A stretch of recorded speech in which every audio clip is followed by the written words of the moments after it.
How to achieve zero power consumption. Voltage detection optimization solution. Welcome to VB's Science Corner. When the GPIO voltage is low or the battery voltage is high, we need a stronger and more flexible solution 3. Option 3, fully controlled PMOS switch. If the minimum value of VGs required by the MOS transistor cannot be met, switch to PMOS and add more components.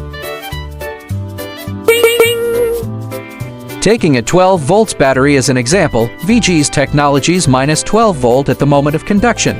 According to the AU3401, a datasheet, right at the tipping point.